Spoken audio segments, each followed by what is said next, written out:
We're in Holyoke, Massachusetts on a full street tour, this time of Hampden Street. And you see both left and right the old Lyman Mills homes, which existed from 1848 to the 1930s, and then when they were replaced by the Lyman Terrace homes that you see now. They were refurbished about 10 years ago, so they look good, but they're actually pretty old. They're about 90 years old. If they didn't take them down, they'd look exactly like the homes you find in the Hadley Falls worker homes off of Canal Street, except they would have been, most of them, 3 floors high instead of 2. So we're crossing now High Street. Hampden Street's a long street, and we're going to cover all of it. And so we're passing now Veterans Park on the left-hand side. It's a beautiful memorial park to honor all the war deaths of Holyoke, and also is a beautiful gridded pattern to it, just like Holyoke itself, which streets are almost all gridded. And we're passing by St. Jerome's Church and convent and school, and this is enormous. So there used to be a school on the right hand side called St. Jerome's Institute, now gone, but on our right side is a chapel, St. Patrick's Chapel, and then St. Jerome's Church next to it, and then the convent, 2 of them on the left-hand side. So Hampden Street is very important, and you see, if you see a green line and 2 green clovers, I don't know if you can see them, and then about 6, 7 smaller green clovers. That's the finish line for the very famous St. Patrick's Day road race that happens in Holyoke. It's now, I believe, it's 48 years in a row they've had it. I ran the first six of them, and then I moved away, but it was a very enjoyable road race. Hampden Street changes drastically from block to block.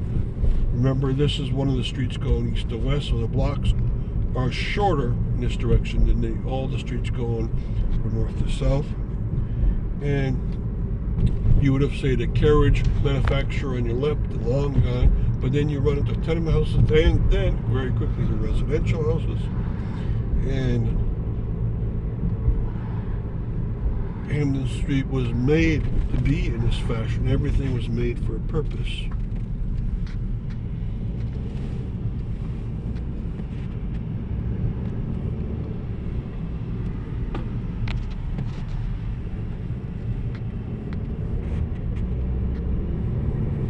Okay, and on our left-hand side happens to be Mitchell Field, and Avery Field is just south of that, and that's very important because they were considered to be the center of Hampden Street. And when Hampden Street was changed around, when they put in the Muller Bridge, Hampden Street became mostly a one-way street up in this area.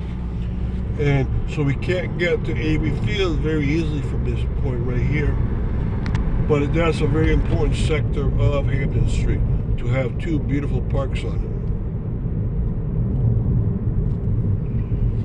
Okay, and we're going to take this right back onto Hampden Street. We had to take the rotary to get to the other part of Hampden Street.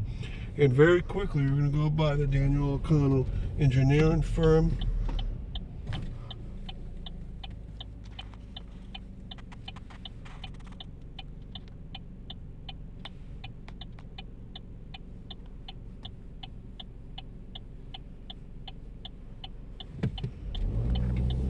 On the left-hand side, this was one of the biggest contractors at Holyoke from 1848 onwards. He helped build a lot of things around Holyoke, including the dams and the canals and reservoirs. And his house is on the left-hand side, and he built a lot of those houses on the left and right. He built up a lot of this neighborhood through time.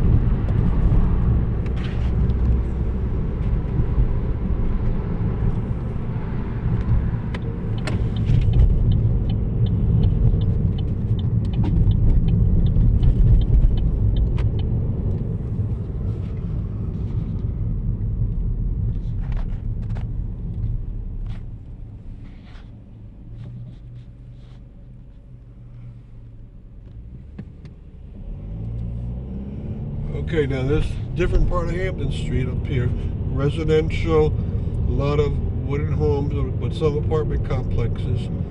And it includes on the left-hand side the Congregational Church, the First Congregational Church. And the chapel that used to be along the side of it has been blended right into it. So it's really a chapel and church blended together.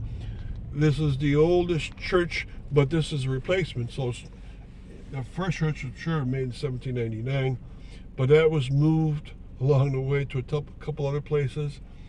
And then it was put here in 1893. And in front of us, the rest of Hampden Street is going to be very heavily residential. Up here lived Mary Doyle Curran, and when she wrote her book, she wrote a lot about this particular street and small neighborhood.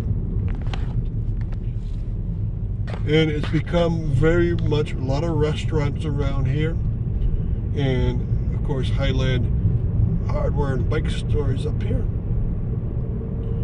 And then it changes back into very residential apartments. We're going to go by one of the old fire stations. There's 4 old fire stations pre-1900 that still exist in Holyoke, and they don't function as fire stations anymore, but they're still good to look at. The only part left of this one is the addition.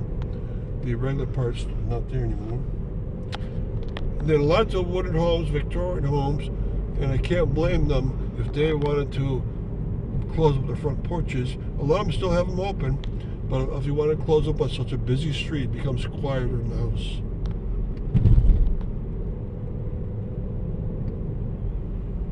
And as you see here, the street ends, and the up ramp for East Hampton Road and to get on Interstate 91 is coming quickly upon us. And so that's the end of another street story. Thank you very much.